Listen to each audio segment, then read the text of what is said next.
Hello दोस्तों, मैं हूं doctor S M Alam. Welcome to our YouTube channel. और आज का टॉपिक है हमारा indication and contraindication of wet cupping therapy, जिसे हिजामा के नाम से ज़्यादा जानते हैं। तो पहले अपना मैं इंट्रोडक्शन दे देता हूं। मैं हूं doctor S M Alam, consultant Ayurveda, cupping therapy and हिजामा एक्सपर्ट, और मैं इंटरनेशनल कपिंग एसोसिएशन का मेंबर भी हूँ। और इंटरनेशनल कपिंग एसोसिएशन में ही मैं फैकल्टी मेंबर भी हूँ। तो इंडिकेशन एंड कॉन्ट्रा इंडिकेशन जो बहुत ही इम्पोर्टेंट टॉपिक है आम लोगों के लिए भी, और जो प्रैक्टिस कर रहे हैं उनके लिए भी। जो मतलब नए लोग हैं उनको जानना बहुत ही ज़रूरी है कि कहाँ हमें कपिंग थेरापी करना है, वेट कपिंग थेरापी खास करके। और उससे ज़्यादा जानकारी ज़रूरी है कि कहाँ नहीं करना है, क्योंकि अगर जहाँ नहीं करना है वहाँ भी हम कर देते हैं तो उसके बहुत सारे साइड इफ़ेक्ट हो सकते हैं, जिसके लिए पूरा एक अलग वीडियो बनाया हुआ है कि कॉम्प्लिकेशन क्या क्या हो सकते हैं। आप ऊपर आई बटन में जाके वो चीज़ देख सकते हैं। तो शुरू करते हैं। स्पाइनल प्रॉब्लम जैसे कि sciatica, spondylitis, decompression, disc bulging, paralysis etcetera. तो साइटिका जो है कि वो ऑलमोस्ट अगर कितना टाइम का है वो देखा जाए उसके हिसाब से बताया जा सकता है कि हाँ, ये 100% वेट कपिंग थेरापी से क्योर हो जाएगा, या सिर्फ हम इसको मैनेजमेंट कर सकते हैं। अगर ज़्यादा पुराना होगा तो वो सिर्फ मैनेज करेगा। अगर ज़्यादा पुराना नहीं है, कंडीशन बहुत ज़्यादा ख़राब नहीं है, तो वो जो चीज़ जो है वो 100% क्योर हो जाता है। हमने कई पेशेंट का ठीक कर दिया है। इसके वजह से हम बोल सकते हैं कि साइटिका जो है, वेट कपिंग थेरापी प्रॉपर सही तरीके से किया जाए तो क्योरेबल है। और अगर सही तरीका आप जानना चाहते हैं तो हमने एक पूरा कोर्स डिज़ाइन किया है। उसके लिए आप हमें कांटेक्ट कर सकते हैं। डिटेल हम डिस्क्रिप्शन में दे देंगे, वहाँ से आप हमें कांटेक्ट कर सकते हैं। स्पॉन्डिलाइटिस स्पॉन्डिलाइटिस मोस्टली जो है एज रिलेटेड डिसीज़ है, तो इसमें हम बहुत अच्छा मैनेजमेंट कर सकते हैं। जो पेन किलर कंटिन्यू लेना पड़ता है, तो पेन किलर को हम स्टॉप करा सकते हैं। डिस्कम्प्रेशन, जी डिस्कम्प्रेशन यंग एज में है, ज़्यादा डिस्कम्प्रेशन नहीं है और सिर्फ डिस्कम्प्रेशन है, डिस्क हर्निएशन नहीं है, तो इसमें बहुत ही अच्छा रिजल्ट है। कई पेशेंट में 100% रिजल्ट भी मिलते हैं। फिर वो पेशेंट के कंडीशन पे डिपेंड है। डिस्क हर्निएशन में जो है हम सिर्फ मैनेजमेंट कर सकते हैं। उसमें हम ज़्यादा क्योंकि एक वो सर्जिकल प्रोसेस हो जाएगा, उसमें सर्जिकल प्रोसेस की ज़रूरत है, क्योंकि डिस्क जो है अपनी जगह से खिसक चुका है। तो कंप्रेशन में सिर्फ दबाव है, उसको हम अच्छे से मैनिपुलेट करके उसको मैनेज कर सकते हैं और ट्रीट भी कर सकते हैं। डिस्क बल्जिंग एक डिजेनरेटिव चेंजेस टाइप का चीज़ है। वो अगर ज़्यादा पुराना नहीं हो तो हम उसे पूरी तरह से ठीक कर सकते हैं। अगर ज़्यादा पुराना हो गया है तो उसको हम अच्छे से मैनेज कर सकते हैं। और पैरालिसिस, तो पैरालिसिस अगर स्पाइनल प्रॉब्लम से है तो उसका रिपोर्ट सारा देखना होगा, कितना उसका इंटेंसिटी है, कितनी तकलीफ हुई है। उसको अगर हम समझ लीजिए कि 100% अगर रिकवर नहीं कर सकते हैं तो 60 टू 80 टू 90% लगभग हम उसको मैनेज कर सकते हैं, उसमें इम्प्रूवमेंट दिखा सकते हैं। फिर वो सेम चीज़ पेशेंट पे डिपेंड है कि मतलब कितनी पुरानी तकलीफ है, कितनी नई तकलीफ है, कितनी इंटेंसिटी के साथ ये तकलीफ हो रही है। तो खास स्पाइनल प्रॉब्लम शुरुआत में लेने का वजह यही है कि स्पाइन पे बहुत ही अच्छा रिजल्ट मिलता है ये वेट कपिंग थेरापी का। और हमारे पास जितने भी पेशेंट आए हैं स्पाइनल प्रॉब्लम लेके, हमने जो पेशेंट से वादा किया है उसका हमने सारा उनको रिजल्ट मिला है। अगर हमने कहा है कि हम आपका बहुत अच्छी तरह से मैनेज कर देंगे तो मैनेज कर दिया है। हमने कहा है कि हम आपका जो है क्योर कर देंगे तो क्योर हुआ है। जैसे मैंने कहा कि साइटिका अगर नया हो, ज़्यादा पुराना नहीं हो, ज़्यादा तकलीफ वाला नहीं हो, तो वो 100% क्योर हो सकता है। पर अगर कुछ डिजनरेटिव चेंजेस है, एज रिलेटेड है, एज भी ज़्यादा है, तकलीफ ज़्यादा है, तो उसमें हम बहुत अच्छी तरह से मैनेज कर सकते हैं। मस्कुलर पेन, जी मस्कुलर पेन में तो wet cupping therapy excellent result है। Like frozen shoulder, tennis elbow, carpal tunnel syndrome, hamstring pain, shoulder pain, leg pain, foot pain, heel pain, all acute and chronic pain etcetera. जैसे frozen shoulder में सिर्फ pain killer ही ज़्यादा मतलब उसको pen को कम कर सकता है, बाकी वो जो जकड़ाहट जो है, जो फ्रोज़न हो गया है, शोल्डर जो जकड़ गया है, उसको मूवमेंट कराने के लिए फिजियोथेरापी एक अच्छा रास्ता है। साथ साथ अगर वेट कपिंग थेरापी करते हैं, इसके साथ हम कॉम्बिनेशन में massage therapy and dry cupping therapy भी करते हैं, तो इसमें बहुत ही अच्छा रिजल्ट मिलता है। बहुत ही अच्छा मतलब समझिए कि नियर टू क्योरेबल डिसीज़ है ये। वही फिर इंटेंसिटी के ऊपर डिपेंड करता है। सेम टेनिस एल्बो अगर नया है तो ये 100% क्योर हो जाता है। कार्पल टनल सिंड्रोम जो है उसमें भी बहुत ही अच्छा रिजल्ट देखने को मिला है। अगर ज़्यादा पुराना तकलीफ़ नहीं है तो क्योर हो जाएगा, अगर थोड़ा पुराना है तो उसको मैनेज अच्छे से हो जाएगा, उनकी सारी दवाइयाँ बंद हो जाएगी। हैमस्ट्रिंग मसल्स में जो पेन है, स्पेशली फुटबॉल जो खेलते हैं उनको ये ज़्यादा देखने को मिलता है, उसमें भी बहुत ही अच्छा रिजल्ट है। शोल्डर पेन हो गया, लेग पेन हो गया, फुट पेन हो गया, हील पेन, खास करके हील में जो पेन होता है वो जिनको होता है वो खुद जानते हैं कि वो कितना तकलीफ़ देता है। ज़्यादा टाइम तक खड़े नहीं रह पाते हैं, चलने में तकलीफ़ होती है, उसमें कपिंग थेरापी एक्सेलेंट रिजल्ट दे रहा है। अगर नया हील पेन है तो उसका अलग ट्रीटमेंट हो जाता है, पुराना हील पेन है तो उसका अलग ट्रीटमेंट हो जाता है। फिर भी दोनों में बहुत ही अच्छा रिजल्ट मिला है। साथ साथ कोई भी तरह का एक्यूट एंड क्रॉनिक, मतलब एक्यूट मतलब तुरंत थोड़े टाइम का हुआ जो दर्द होता है उसे हम एक्यूट में कंसीडर करेंगे, और जो पुराना हो गया है वो क्रॉनिक में आएगा। तो दोनों में एक्सेलेंट रिजल्ट है। स्केलेटल पेन में जैसे हो गया कि रूमेटिक पेन हुआ, गाउट हुआ, calcaneal spur, joint pain, osteoarthritis etcetera. तो रूमेटिक पेन में भी वही सेम इंटेंसिटी अगर कम है तो बहुत ही अच्छे से मैनेज होता है। हम ऑलमोस्ट समझिए कि मेडिसिन बंद करा देते हैं और एक इंटरवेल के बाद हम वेट कपिंग का चालू करते हैं, तो उसमें भी उनका मेडिसिन बंद हो जाएगा। और जो कुछ साइड इफ़ेक्ट हो रहा है मेडिसिन की वजह से या रूमेटिक पेन की वजह से, तो वो साइड इफ़ेक्ट को भी हम कवर कर सकते हैं।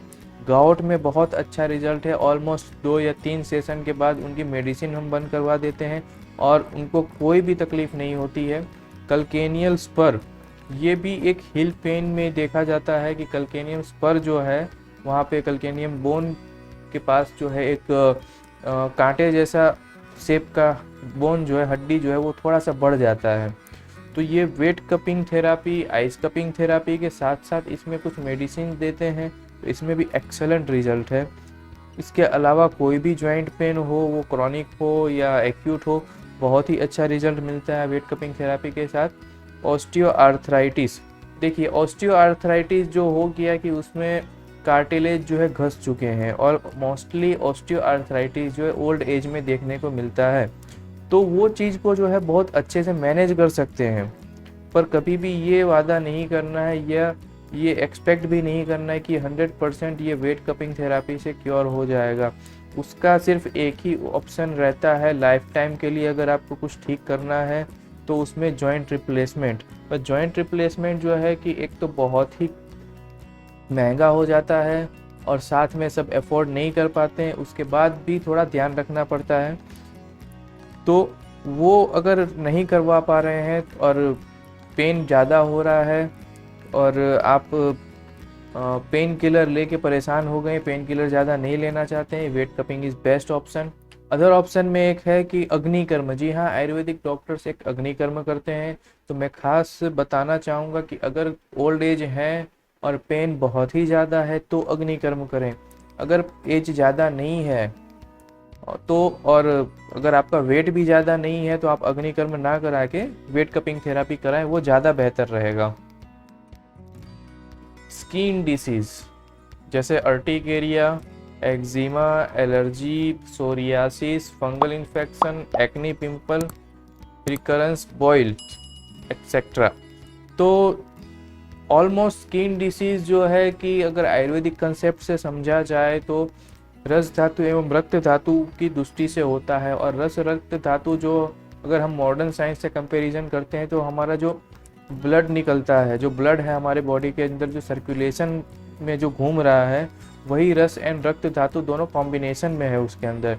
और ये ट्रीटमेंट जो है वेट कपिंग थेरापी कम्प्लीटली ये सर्कुलेटरी सिस्टम पे ही डायरेक्ट इफ़ेक्ट करती है। तो कहीं ना कहीं जैसे समझ लीजिए कि स्किन डिसीज़ अगर दूसरे आप मेडिसिन से क्योर करने की कोशिश कर रहे हैं, उसके साथ में अगर आप ये वेट कपिंग थेरापी कराते हैं तो इट्स एक्सेलेंट रिजल्ट देता है, वो बहुत ही एक्सेलेंट रिजल्ट देता है। और ख़ास जैसे किसी को स्किन डिसीज़ हुआ होगा तो एक्सपीरियंस किया होगा उन्होंने कि आप मेडिसिन लेते हैं तब तक फ़ायदा रहता है, मेडिसिन कुछ वक्त के बाद बंद कर देने के बाद और कुछ वक्त गुजरने के बाद वापस से वो स्किन डिसीज़ रिकरेंस हो जाता है। तो ये अगर वेट कपिंग थेरापी के साथ में अगर आप आयुर्वेदिक होम्योपैथिक मेडिसिन कुछ अकॉर्डिंग टू डॉक्टर जो आपको बता रहे हैं कि कितना टाइम आपको कंटिन्यू करना है, वो मेडिसिन साथ में कंटिन्यू करेंगे और वेट कपिंग थेरापी प्रॉपर सही तरीके से अगर करते हैं तो ये यहाँ पे जो भी कुछ लिखा हुआ है urticaria, eczema, allergy, psoriasis, fungal infection, acne, pimple and recurrence boil में बहुत ही अच्छा रिजल्ट मिला है। इवन ऑलमोस्ट डिसीज़ क्योर भी हो जाते हैं। हाँ, ट्रीटमेंट थोड़ा लंबा चलता है क्योंकि मोस्टली पेशेंट हमारे पास तभी आते हैं कि जब उनका जो डिसीज़ है क्रॉनिक स्टेज पे पहुंच जाता है। स्टार्टिंग फेज़ में बहुत ही कम पेशेंट हमारे पास आते हैं तो वो थोड़ा मुश्किल हो जाता है। अगर स्टार्टिंग फेज़ में ट्रीटमेंट लेना वेट कपिंग थेरापी के साथ में आयुर्वेदिक, होम्योपैथिक, यूनानी कुछ भी ट्रीटमेंट आप ले रहे हैं तो वो क्या है कि आपको बहुत ही जल्दी ठीक करेगा और बहुत ही अच्छा रिजल्ट भी मिलेगा। Digestive disease, liver function, indigestion, sour eructation, acidity, IBS, constipation etcetera. तो लीवर फंक्शन जो है वेट कपिंग थेरापी के साथ में हम जो dry cupping therapy and massage cupping therapy को कॉम्बिनेशन करके हम इसमें इम्प्रूवमेंट करते हैं और लीवर फंक्शन जो है बहुत इम्प्रूव होता है। साथ साथ इंडाइजेशन, अगर इंडाइजेशन थोड़ा बहुत भी है और हम दूसरे किसी चीज़ के लिए भी अगर हम ये कपिंग थेरापी करते हैं तो पेशेंट खुद ब खुद हमें आके बोलते हैं कि सर हमारा डाइजेशन बहुत ही इम्प्रूव हो गया है। सॉर इरेक्टेशन, एसिडिटी, एसिडिटी एक ऐसी चीज़ है कि जब ये तकलीफ़ हद से ज़्यादा हो जाती है तभी लोग समझते हैं कि नहीं ये एक्चुअली एक तकलीफ़ है। शुरुआती दौर में तो ऐसा समझते हैं हाँ भाई कुछ खा लिए इसकी वजह से हो गया, इसमें कुछ ज़्यादा टेंशन वाली बात नहीं है, कुछ एक आध दवाई ले लेंगे ठीक हो जाएगा। पर नहीं नहीं नहीं नहीं, सौर इरेक्टेशन बहुत ही तकलीफ़ वाली चीज़ है। अगर शुरुआती दौर में है तो शुरुआती दौर में ही इसकी ट्रीटमेंट ले लेनी चाहिए क्योंकि वो बहुत अच्छे से ठीक होगा। हो सकता है 100% आपका बहुत जल्दी ही ठीक हो जाए, ज़्यादा लंबे टाइम तक आपको दवाई नहीं लेना पड़े। IBS, इरिटेबल बाउल सिंड्रोम, ये तकलीफ़ जो है अगर सच में देखा जाए, सबसे पूछा जाए तो इंडियन पॉपुलेशन में ही अगर मैं बात करूं तो कम से कम 30 to 35% लोगों को देखने को मिलेगा, जिसमें से 90% लोग तो यही समझते हैं कि ये कोई तकलीफ़ ही नहीं है, ये तो बस हो रहा है चलने दो। अब पहले थोड़ा डिटेल में समझाना चाहूँगा इरिटेबल बाउल सिंड्रोम किसको बोलते हैं। बाउल मतलब स्टूल पास जो करते हैं उसको बाउल बोलते हैं। तो कभी जो है ये लूज मोशन हो जाता है, कभी जो कॉन्स्टिपेशन हो जाता है, फिर वापस लूज मोशन हो जाता है, वापस कॉन्स्टिपेशन हो जाता है। मतलब एक फिक्स पैटर्न नहीं रहता है। कभी तकलीफ मतलब लूज मोशन की हो जाती है कुछ टाइम के लिए, फिर वो ठीक होता है तो वापस से फिर वो कॉन्स्टिपेशन की तकलीफ हो जाती है। मतलब इरिटेशन रहता है, इंटेस्टाइन में जो है इरिटेशन रहता है, जिसकी वजह से बाउल हैबिट जो है, स्टूल पास करने का जो हैबिट है, उसमें बहुत सारी तकलीफ होने लगती है। और अगर यही चीज़ ज़्यादा लंबा टाइम तक रहा तो आपके हेल्थ पर बहुत ही ख़राब असर करता है। क्योंकि समझ लीजिए कि डाइजेशन आपका सही से होने नहीं दे रही है। अब डाइजेशन सही नहीं होगा इसीलिए तो स्टूल में थोड़ा तकलीफ हो रहा है, और डाइजेशन सही नहीं होगा तो बॉडी में न्यूट्रिशन कहाँ से मिलेगा। इनडाइजेस्टेड फूड अगर एब्जॉर्ब होता है तो उसकी कितनी तकलीफ़ है, उसके लिए हम एक अलग वीडियो बनाएंगे अगर आप कहेंगे तो। अगर आप चाहते हैं कि इनडाइजेशन के बारे में कुछ अलग वीडियो बनाए तो आप कमेंट करके हमें बताएं, वहाँ से कोशिश करेंगे उसके लिए वीडियो बनाने की। और कॉन्स्टिपेशन, तो कॉन्स्टिपेशन की डेफिनेशन बहुत ही मतलब डिफ़िकल्ट है। अगर उसको वर्ड टू वर्ड अगर आप फॉलो करने जाएं तो आपको लगेगा कि आप ठीक हैं, पर कुछ ना कुछ तो तकलीफ़ है। तो ये सारी तकलीफ़ लीवर फंक्शन, इंडाइजेशन, सौर इरेक्टेशन, एसिडिटी, IBS, कॉन्स्टिपेशन, ये सारी तकलीफ़ों में जो है कि वेट कपिंग थेरापी और मसाज कपिंग थेरापी बहुत ही अच्छा इफ़ेक्ट देता है। इसके साथ में अगर ज़रूरत पड़ती है तो हम आयुर्वेदिक या होम्योपैथिक मेडिसिन भी देते हैं जो बहुत जल्दी रिजल्ट देता है, क्योंकि डाइजेशन जो है, जब तक आप खाने पीने में कुछ परहेज नहीं करेंगे, डाइजेस्टिव सिस्टम का कोई भी डिसीज़ जल्दी क्योर नहीं होने वाला है। अगर एक एग्जांपल से समझ लीजिए कि अगर पैर में फ्रैक्चर होता है तो हम पैर का मूवमेंट बंद करा देते हैं तो जल्दी ठीक हो जाता है।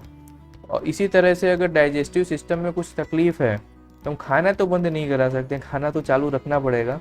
तो खाना बंद नहीं करा के उसमें क्या कर सकते हैं, तो उसको खाने को कंट्रोल कर सकते हैं कि भाई ये चीज़ खाना है, ये चीज़ नहीं खाना, ये चीज़ खाना है, ये चीज़ नहीं खाना, इतनी मात्रा में खाना, इस टाइम पे खाना, इस चीज़ के साथ खाना है। तो वो अगर परहेज अगर पेशेंट कर ले तो बहुत ही जल्दी और बहुत ही अच्छा रिजल्ट मिलता है। रेस्पिरेटरी डिसऑर्डर जैसे sinusitis, asthma, allergy, bronchitis etcetera. तो कुछ लोगों को तो ये भी पता नहीं होता है कि जी ये वेट कपिंग जो हिजामा जो है ये रेस्पिरेटरी सिस्टम पे भी काम करता है। जी हाँ, बहुत ही एक्सेलेंट रिजल्ट है, खास करके साइनसाइटिस और अस्थमा। साइनसाइटिस में मतलब समझिए कि बहुत अच्छा रिजल्ट मिला है, हमने कई पेशेंट को ठीक भी किया है। अस्थमा में ऐसा है कि उन कौन कौन मेडिसिन उनकी चल रही है, कितना पुराना है, कंजेनिटल नहीं होना चाहिए, मतलब बचपन से एकदम नहीं होना चाहिए, किस वजह से हुआ वो डायग्नोसिस बहुत ही ज़रूरी है। अगर डायग्नोसिस सही हो गया तो अस्थमा भी ठीक हो सकता है। एलर्जी, अब एलर्जी किस वजह से है वो डिपेंड करता है कि उसमें कितना आपको फ़ायदा मिलेगा, 100% मिलेगा, 50% मिलेगा, 80% मिलेगा। पर यह है कि वेट कपिंग थेरापी का एलर्जी एंड ब्रोंकाइटिस पे बहुत ही अच्छा रिजल्ट मिलता है। तो मेन चीज़ यहाँ डायग्नोसिस पे डिपेंड करता है कि किस वजह से ये हुआ है। डॉक्टर अच्छे से अगर डायग्नोस कर लेते हैं तो हो सकता है कि इस चीज़ को ठीक कर दें और आपको दवाई से भी मुक्ति मिल जाए।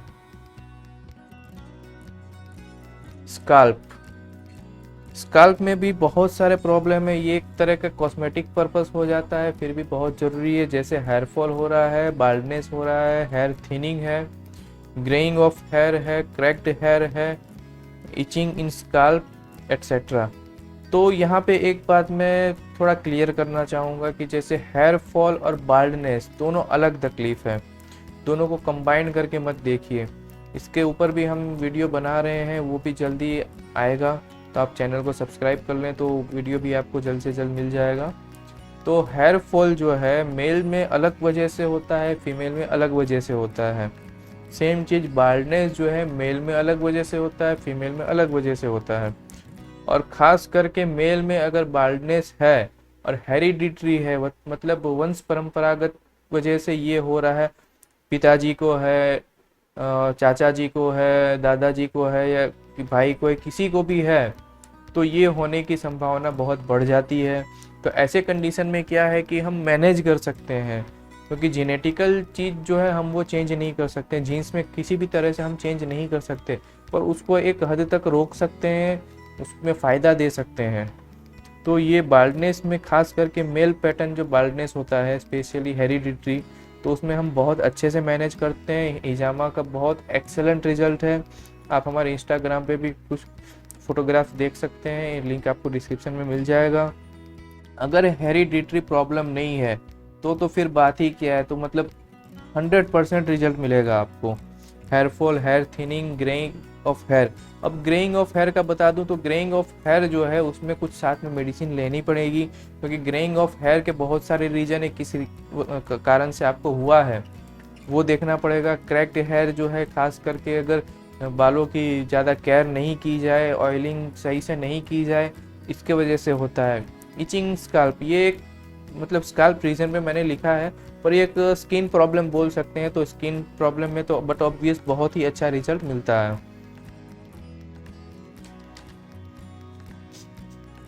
Menstrual problem, menorrhagia, metrorrhagia, secondary amenorrhea, bulky uterus, infertility, PCOD etcetera. तो मेनोरेजिया मतलब हो गया प्रोलॉन्ग ब्लीडिंग, मतलब मेंसेस जो आते हैं उसका एक फिक्स टाइम होता है कि उतने टाइम तक आएंगे। जैसे नॉर्मल है कि 3 से 5 दिन, अब 5 दिन से ज़्यादा किसी को हो रहा है तो मेनोरेजिया के पेशेंट बोला जाएगा उनको। और इस कंडीशन में हिजामा कपिंग थेरापी बहुत ही एक्सेलेंट रिजल्ट देता है। साथ में मेडिसिन अगर ज़रूरी है तो मेडिसिन भी साथ में दी जाती है। मेट्रोरेजिया, ब्लीडिंग बिटवीन पीरियड्स, मतलब 2 पीरियड्स का जो टाइम होता है वो पीरियड्स के बीच में भी वापस से ब्लीडिंग शुरू हो जाना, जिसको मेट्रोरेजिया बोलते हैं। तो इस कंडीशन में भी ये वेट कपिंग थेरापी जो है बहुत ही अच्छा रिजल्ट देता है। सेकेंडरी एमेनोरिया, तो मतलब अगर प्रेगनेंसी के अलावा भी मतलब एमेनोरिया हो गया है, पीरियड्स रुक गए हैं, तो उसमें भी वेट कपिंग थेरापी बहुत ही अच्छा रिजल्ट देता है। बल्कि यूट्रस, तो वो रिपोर्ट पे डिपेंड करता है कि कितना बल्कि है, किस एज में हुआ है, किस वजह से हुआ है। डायग्नोसिस सही हो जाता है तो इसमें भी बहुत ही अच्छा रिजल्ट मिलता है। इनफर्टिलिटी जो है बहुत ब्रॉड स्पेक्ट्रम पे काम करता है, तो वो सारी चीज़ देखनी पड़ती है कि क्यों वो काम कर रहा है, कहाँ से काम कर रहा है, किस वजह से ये इनफर्टिलिटी हो रही है। काम कर रहा है मतलब काम सही से नहीं हो पा रहा है, जो फर्टिलिटी होनी चाहिए वो फर्टिलिटी नहीं हो पा रही है, तो उसमें भी ये वेट कपिंग थेरापी बहुत अच्छा काम देता है। पीसीओडी में जो है कि वेट कपिंग थेरापी काम करेगा, पर साथ में कुछ ना कुछ मेडिसिन देनी पड़ेगी, क्योंकि पीसीओडी जो है अभी बहुत कॉमन हो गया है हमारे लाइफस्टाइल के वजह से और फूड हैबिट की वजह से, तो इसमें भी ये बहुत अच्छा काम देता है।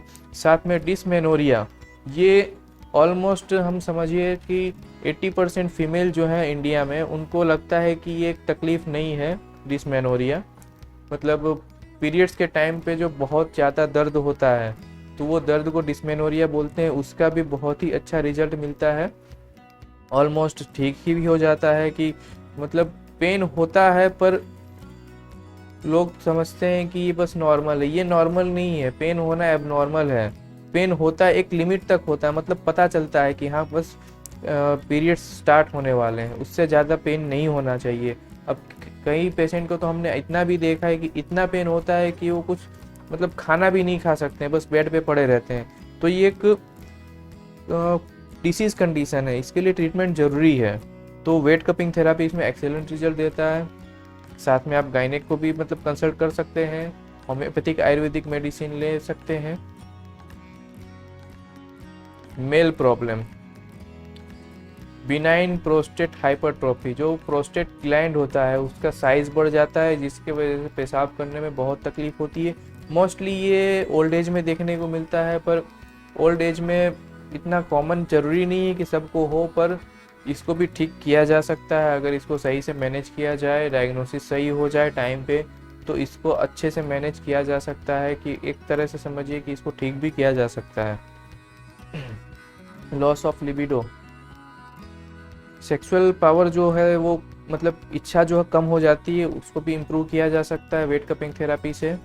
प्रीमेच्योर इजेकुलेशन, टाइम से पहले इजेकुलेट हो जाना, उसको भी हम वेट कपिंग थेरापी से अच्छे से ट्रीट कर सकते हैं, etcetera.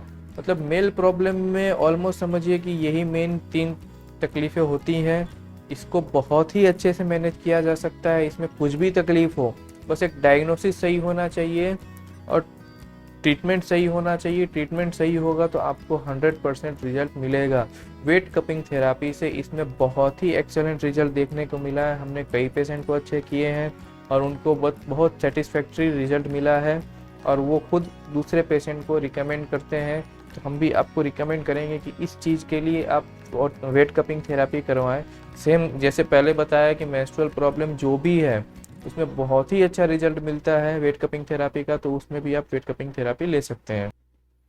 Mental problem, depression, anxiety, insomnia, fear, phobia, etcetera, तो ये जो पढ़ने में बहुत छोटे छोटे लग रहे हैं पर एक्चुअली बहुत बड़ी तकलीफें हैं ये सब।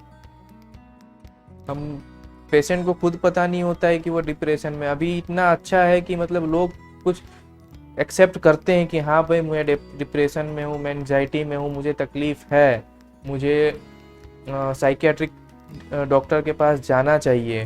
पहले के टाइम पे लोग डायरेक्ट ऐसा ही बोल देते, हम थोड़ी ना पागल हैं कि दिमाग के डॉक्टर के पास जाएंगे। अब नहीं, अब लोग समझते हैं कि कंसल्टेशन करवाना बहुत ज़रूरी है, वहाँ काउंसलिंग करवाना बहुत ज़रूरी है। तो वो काउंसलिंग के साथ साथ वेट कपिंग थेरापी जो है बहुत ही अच्छा रिजल्ट देता है। कई इंसोम्निया के पेशेंट हमने ठीक किए हैं, फियर के पेशेंट ठीक किए हैं, डिप्रेशन के पेशेंट ठीक किए हैं। कुछ पेशेंट तो मतलब दूसरे किसी तकलीफ के लिए हमारे पास आते हैं ट्रीटमेंट कराने के लिए और खुद आके बोलते हैं कि सर हमें अच्छे से नींद नहीं आती थी, वो नींद आना शुरू हो गया है। जो थोड़ा टेंशन दिमाग में रहता था वो टेंशन नहीं है, एकदम दिमाग क्लियर हो गया है। तो इसमें भी वेट कपिंग थेरापी बहुत ही अच्छा रिजल्ट देता है, तो इसमें भी वेट कपिंग थेरापी करवाना चाहिए। स्केलेनियस, जैसे हाइपरटेंशन हो गया, ब्लड प्रेशर बहुत ज़्यादा हो जाना, उसमें भी जो लाइफ टाइम मेडिसिन लेनी पड़ती है। अगर शुरुआती दौर पे वेट कपिंग कराते हैं सही डायग्नोसिस के साथ तो हो सकता है कि दवाई आपकी बंद हो जाए। अगर थोड़ा टाइम निकल गया है, आपको नहीं पता था, अब आप वेट कपिंग थेरापी के बारे में जानते हैं, अब करवाना चाहते हैं, तो उसमें क्या है कि आपकी मेडिसिन कम तो हो सकती है, हो सकता है कि बंद हो जाए, पर श्योरिटी नहीं है। वो डिपेंड करता है कि कितनी तकलीफ़ है, कहाँ तकलीफ़ है, किस वजह से तकलीफ़ हो, डायग्नोसिस करना बहुत ही ज़रूरी है। डायबिटीज़ मेलाइटस, डायबिटीज़ मेलाइटस को जो है कंट्रोल किया जा सकता है, उसको क्योर तो नहीं कर सकते हैं। अगर शुरुआती दौर पे है, मतलब 1-2 महीना ही हुआ है और पता चल गया है, तो आयुर्वेदिक होम्योपैथिक में मेडिसिन है कि उसको क्योर कर सकते हैं। पर ज़्यादा टाइम हो गया है तो उसको क्योर करना तो मुश्किल है, पर उसको बहुत अच्छे से मैनेज किया जा सकता है। डायबिटीज़ इनिपिट्स, तो ये भी एक तरह का डायबिटीज़ है जिसमें कि एक किडनी का प्रॉब्लम है, इसको भी अच्छे से कंट्रोल किया जा सकता है। हो सकता है कि ज़्यादा तकलीफ नहीं हुआ हो तो इसको क्योर भी किया जा सकता है। माइग्रेन, जी हाँ, माइग्रेन में तो एक्सेलेंट रिजल्ट है। मेरे पास कई सारे पेशेंट आए माइग्रेन के, बस इसमें डायग्नोसिस ज़रूरी है कि किस वजह से माइग्रेन हो रहा है। अगर एक बार डायग्नोसिस हो गया तो माइग्रेन तो ठीक होना ही होना है। आई ईयर डिसीज़, आँख के कान के बहुत सारे तकलीफ़ों को जो है कि ये वेट कपिंग थेरापी बहुत अच्छे से मैनेज करता है और अच्छे से ठीक भी करता है। हाइपोथायरॉयडिज्म, थायरॉयडिज्म जो है, थायराइड की जो प्रॉब्लम है मोस्टली 2 तरह से देखने को मिलती है, हाइपोथायरॉयडिज्म और हाइपरथायरॉयडिज्म। हाइपोथायरॉयडिज्म के पेशेंट ज़्यादा देखने को मिलते हैं, स्पेशली फीमेल में ये ज़्यादा देखने को मिलता है, और हाइपरथायरॉयडिज्म भी फीमेल में ही ज़्यादा देखने को मिलता है, पर इसके पेशेंट काफ़ी कम होते हैं। तो दोनों चीज़ को मैनेज करता है। मतलब वेट कपिंग थेरापी जो है कि थायराइड ग्लैंड के फंक्शन को जो है इम्प्रूव करता है, ना कि थायराइड के सिक्रेशन को इम्प्रूव करेगा कि मतलब उसके सिक्रेशन को बढ़ा रहा है या घटा रहा है, नहीं, उसके फंक्शन को प्रॉपर करेगा। अगर फंक्शन बढ़ गया है, हाइपर हो गया है, तो उसको कंट्रोल करेगा। अगर कम हो गया है, हाइपो हो गया है, तो भी उसको कंट्रोल करेगा, उसको मतलब नॉर्मल करेगा। फैट रिडक्शन, फैट रिडक्शन में जो है वेट कपिंग थेरापी के साथ साथ जो है dry cupping and cupping massage जो है बहुत ही अच्छा रिजल्ट देता है, एटसेट्रा। तो अभी तक हमने बात की कि किस किस चीज़ में वेट कपिंग थेरापी करवाना चाहिए, जो एक जानना जरूरी चीज़ है। इसके आगे हम बात करेंगे कॉन्ट्रा इंडिकेशन की। हाँ, कॉन्ट्रा इंडिकेशन जानना बहुत ही ज़रूरी है, स्पेशली जो लोग कर रहे हैं या करवाना चाहते हैं, जिनको ज़्यादा नहीं पता है उनको भी पता होना चाहिए कि भाई हम इसमें करवा सकते हैं या नहीं करवा सकते हैं। कॉन्ट्रा इंडिकेशन में कुछ डिसीज ऐसे भी आएंगे कि कंट्रोल मैनर में अगर एक्सपर्ट कर रहे हैं तो कर सकते हैं, पर ऑलमोस्ट तो मैंने यहाँ पे ऐसे डिसीज़ लिए हैं कि जिसमें ना करें तो बेहतर है, क्योंकि कुछ ना कुछ वो सही करने के जगह तकलीफ़ बढ़ा भी सकता है। तो प्रैक्टिशनर भी इसमें आगे थोड़ा गौर करें, और अगर पेशेंट कोई मतलब वेट कपिंग थेरापी करवाने का प्लान कर रहे हैं तो भी पूरा वीडियो देखें तो बहुत ही हेल्प होगी आपको। एनी ऑपरेटेड बॉडी पार्ट, जी हाँ, जहाँ पे भी ऑपरेशन हुआ है, जहाँ पे इंसिजन लगा है, मतलब जहाँ पे कट लगा के ऑपरेशन किया गया है, उसके ऊपर वेट कपिंग थेरापी नहीं करना है। वहाँ पे ड्राई कपिंग थेरापी या मसाज कपिंग थेरापी कर सकते हैं, पर एक कंट्रोल मैनर में। वेट कपिंग थेरापी तो नहीं, बिल्कुल भी नहीं करना है वहाँ पे। पेस मेकर, जी पेस मेकर अगर पेशेंट को लगा है उसमें वेट कपिंग थेरापी नहीं करना है।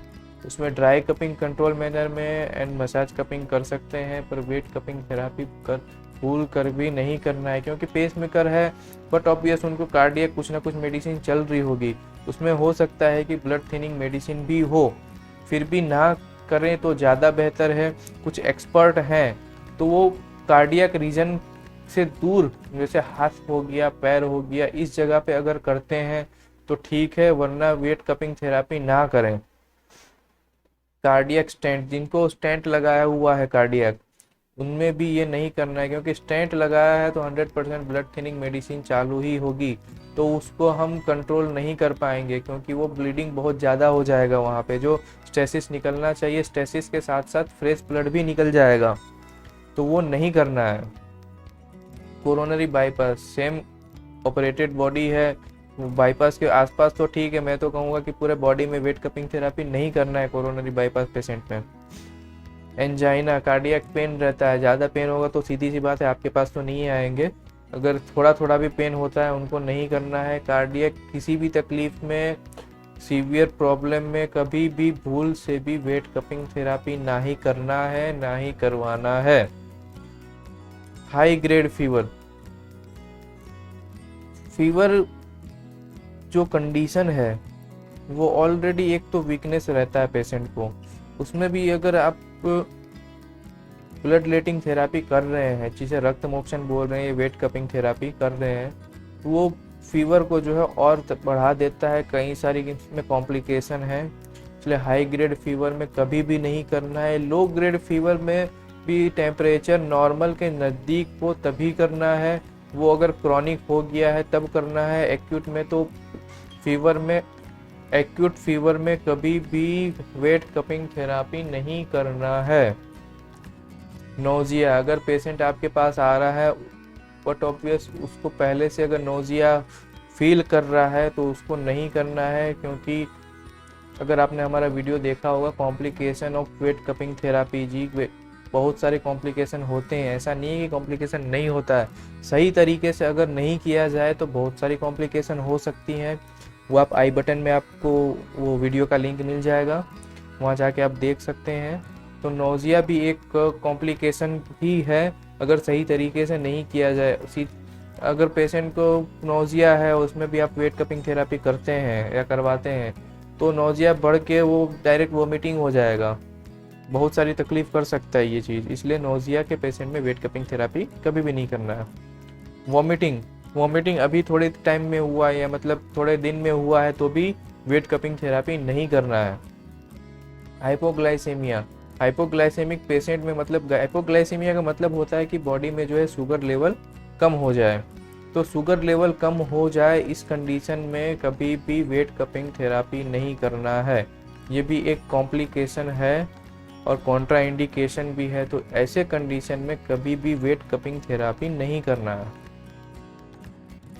प्रेग्नेंट वुमन को वेट कपिंग थेरापी नहीं करना है, वो कॉम्प्लिकेशन करेगा। स्पेशली प्रेग्नेंट वुमन को शायद ना भी करे पर फीटस को, जो बच्चा है उसको वो प्रॉब्लम कर सकता है, इसलिए प्रेग्नेंट वुमन में कभी भी वेट कपिंग थेरापी नहीं करना है।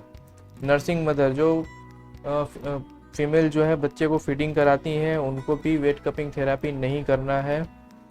ड्यूरिंग मेंस्ट्रुएशन के साथ साथ मैं तो कहूँगा कि मेंस्ट्रुएशन के 2-3 दिन पहले या 2-3 दिन बाद तक भी नहीं करना है, क्योंकि वहाँ मेंस्ट्रुएशन की वजह से ऑलरेडी ब्लड लॉस हो चुका है, तो उसको पहले रिकवर हो जाए उसके बाद ही वो सही से ट्रीटमेंट करना है।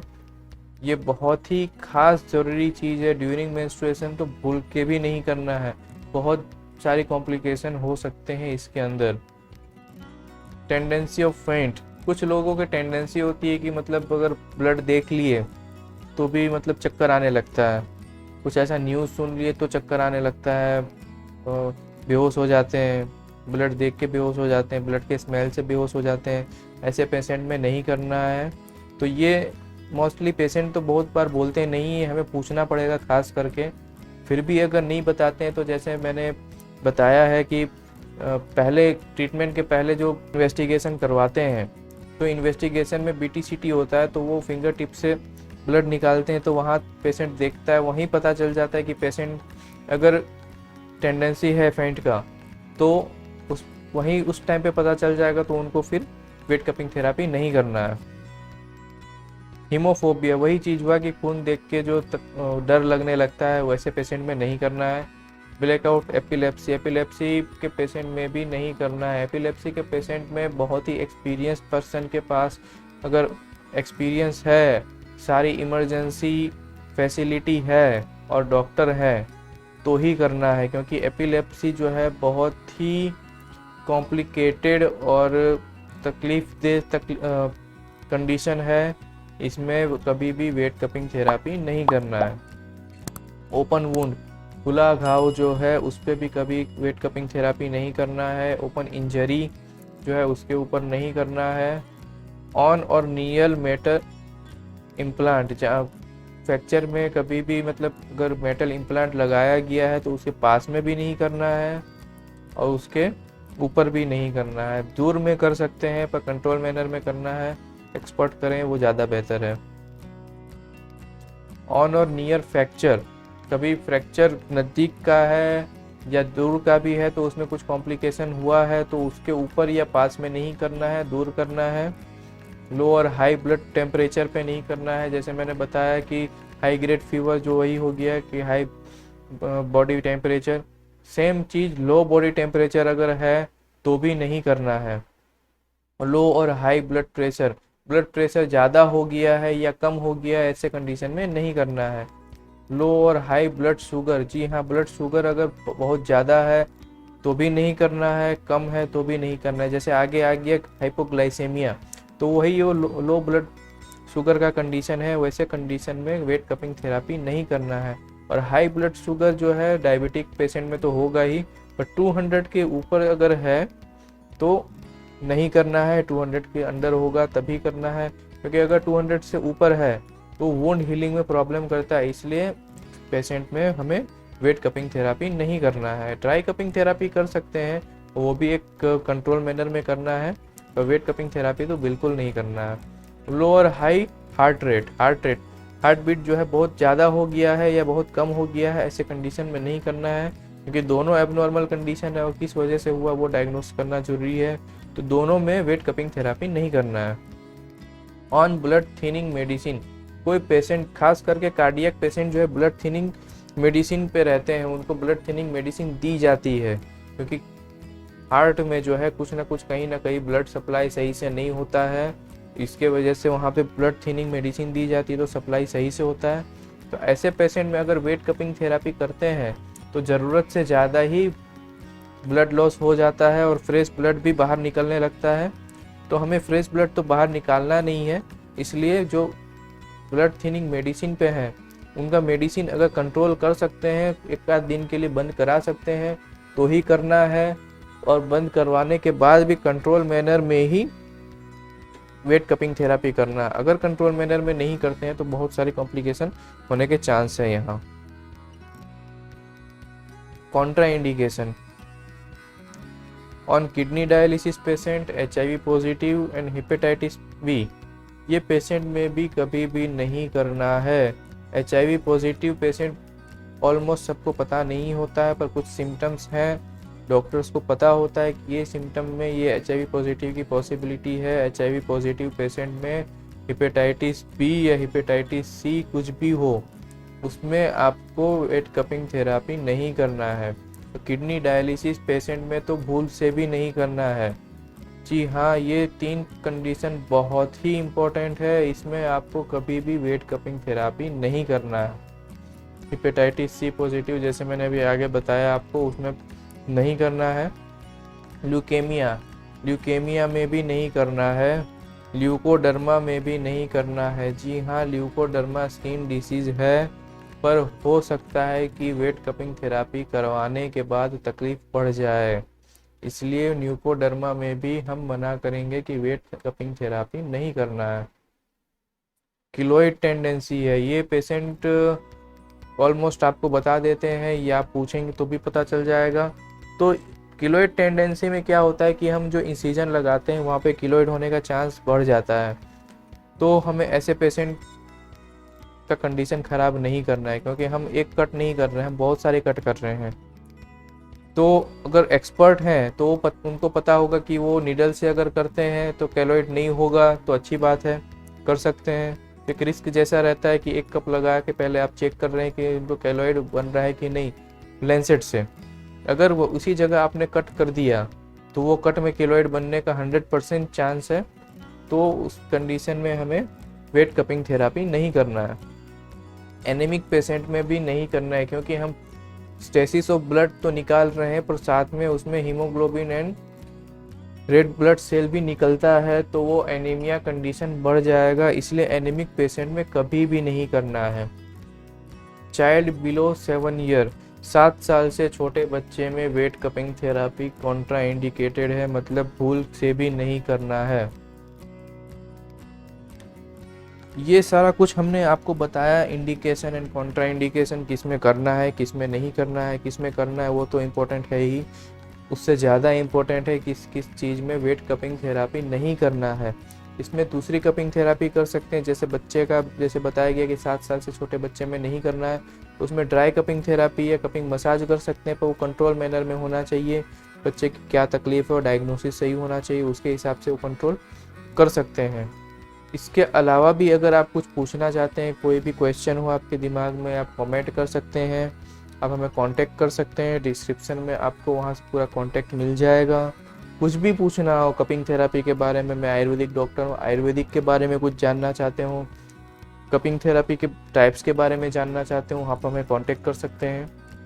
और हम बहुत सारी इस टाइप की वीडियोस ला रहे हैं, आप हमें यूट्यूब पे और दूसरे सोशल मीडिया प्लेटफॉर्म पे भी हमें फॉलो करें। तो अलग अलग सोशल मीडिया में जो है हमारे प्लेटफॉर्म है, वहाँ भी हम बहुत सारे इन्फॉर्मेशन देते हैं। इसके लिंक जो है आपको डिस्क्रिप्शन में मिल जाएंगे, वहाँ से आप हमें फॉलो कर सकते हैं। थैंक्स फॉर वॉचिंग, और आप हमारे दूसरे वीडियो भी चेकआउट कीजिए। और जी हाँ, खास बताना चाहूँगा कि चैनल सब्सक्राइब करें। वीडियो अगर पसंद आया हो, तभी आप यहाँ तक देख रहे होंगे, तो आप प्लीज़ लाइक करें, हमें एक हौसला मिलता है ऐसे अच्छे अच्छे वीडियो बनाने की, जो अच्छा इन्फॉर्मेटिव वीडियो हो। Thank you.